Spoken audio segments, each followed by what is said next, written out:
Halo,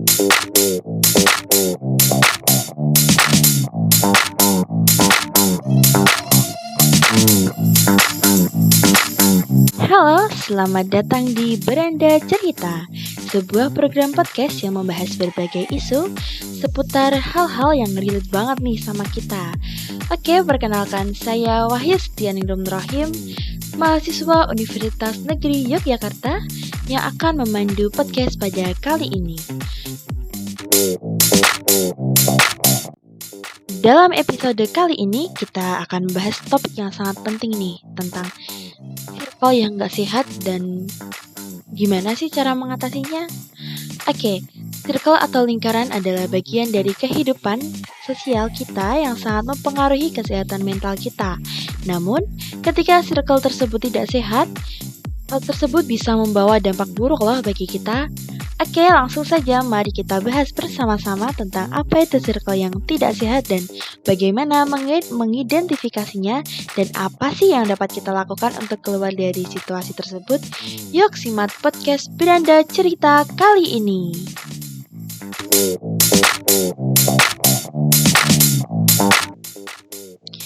Circle pertemanan adalah lingkaran teman-teman atau sekelompok sosial yang seringkali kita temui dalam kehidupan sehari-hari. Dalam circle pertemanan tersebut, kita saling berinteraksi, berbagi cerita, berbagi pengalaman, dan mendukung satu sama lain. Namun, terkadang circle pertemanan kita dapat menjadi tidak sehat dan berdampak negatif pada kesehatan mental dan emosional kita loh.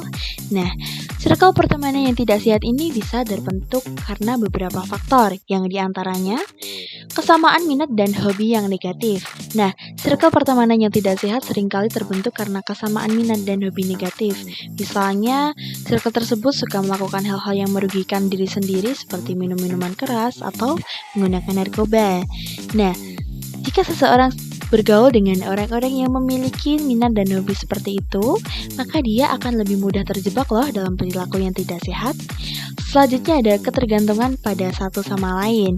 Circle pertemanan yang tidak sehat juga dapat terbentuk karena adanya ketergantungan pada satu sama lain.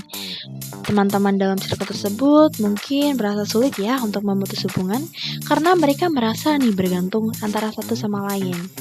Seperti itu. Selanjutnya ada pola pikir yang negatif atau toksik. Nah, pola pikir yang negatif atau toksik juga dapat menyebabkan terbentuknya circle pertemanan yang tidak sehat. Misalnya, jika sekelompok teman seringkali saling mengkritik, meremehkan, atau bersifat negatif terhadap satu sama lain, maka hubungan tersebut dapat menjadi tidak sehat loh.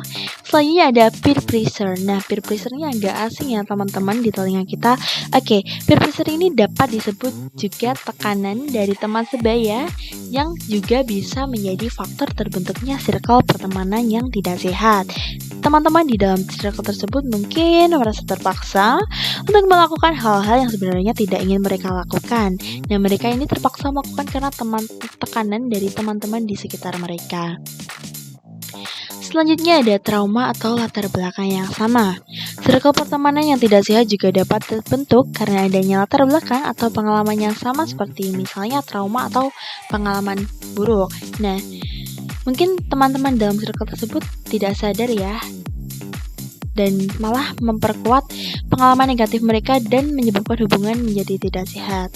Nah, banyak banget ya faktor-faktor yang bikin circle pertemanan tuh tidak sehat. Terus, gimana dong cara mengatasi circle pertemanan yang gak sehat? Oke, aku bakal kasih beberapa tips untuk mengatasi bagaimana sih circle pertemanan yang gak sehat. Nah, pertama kita harus mengenali diri sendiri dan nilai-nilai yang penting bagi diri kita.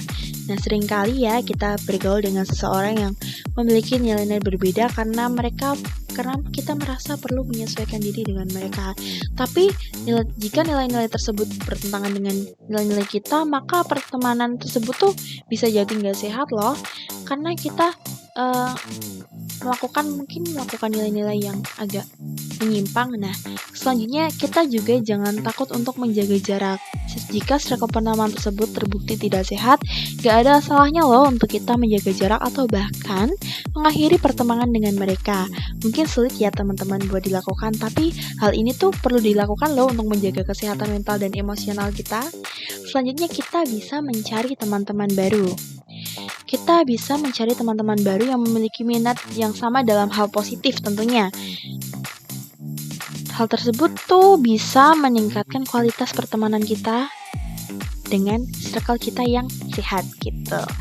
Selanjutnya kita dapat berbicara dengan seseorang yang dapat dipercaya, misalnya seperti kayak teman, keluarga, saudara, atau bahkan memerlukan konselor atau psikolog mungkin. Nah, kita bisa memperoleh dukungan dan perspektif yang diperlukan untuk mengatasi circle pertemanan yang tidak sehat melalui orang-orang tersebut. Selanjutnya, jangan merasa terisolasi. Nah, jangan merasa nggak ada pilihan lain selain bergaul dengan mereka yang bisa dibilang nggak sehat gitu. Pasti selalu ada pilihan dan jalan keluar yang dapat diambil untuk mengatasi situasi tersebut. Misal kita dapat mencari circle baru atau dan lain sebagainya. Oke, jadi dalam sebuah circle pertemanan ini penting ya teman-teman untuk memastikan bahwa hubungan yang terjadi itu sehat dan saling mendukung. Nah, banyak ya faktor-faktor tadi yang dapat menyebabkan terbentuknya circle yang tidak sehat. Namun dapat kita ketahui bahwa setiap orang dapat memilih dan mengatur circle pertemanannya sendiri. Dengan memilih circle yang sehat dan positif, kita dapat membangun hubungan yang bermanfaat dan mendukung bagi kesehatan mental dan emosional kita. Oleh karena itu, mari kita berpikir dengan bijak dalam memilih circle pertemanan kita dan memastikan bahwa hubungan yang kita bangun selalu sehat dan positif. Oke, sekian episode Beranda Cerita pada kali ini. Sampai jumpa di episode selanjutnya.